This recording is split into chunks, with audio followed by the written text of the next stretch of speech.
पूरा लोकल।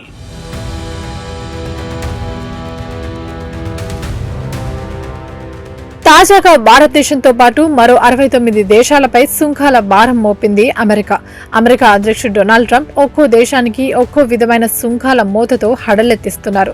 సర్దుబాటు చేసిన ప్రతీకార సుంకం భారత్పై 25% ఉంటుందని ప్రకటించిన ఆయన ఇవన్నీ ఈ నెల 7 నుంచే అమలవుతాయని మరోసారి ప్రకటించారు. రష్యా నుండి ఇంధనం, సైనిక సామాగ్రి కొంటున్నందుకు భారత్పై విధిస్తామన్న జరిమానా గురించి దీంట్లో ప్రస్తావించలేదు.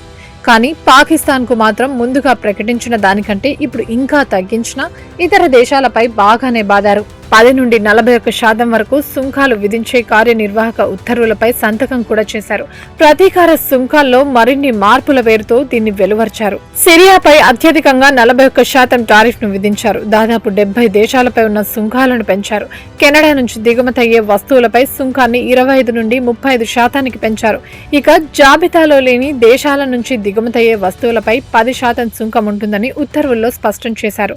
ట్రంప్ ఇదివరకు విధించిన గడువు ఆగస్టు 1 కావడంతో ముందే వివిధ దేశాలు, కూటములు అమెరికాతో ఒప్పందాలు ఖరారు చేసుకున్నాయి. అమెరికా అనుసరిస్తున్న రక్షణాత్మక వాదంలో ఇది కొత్త దశగా చెబుతున్నారు.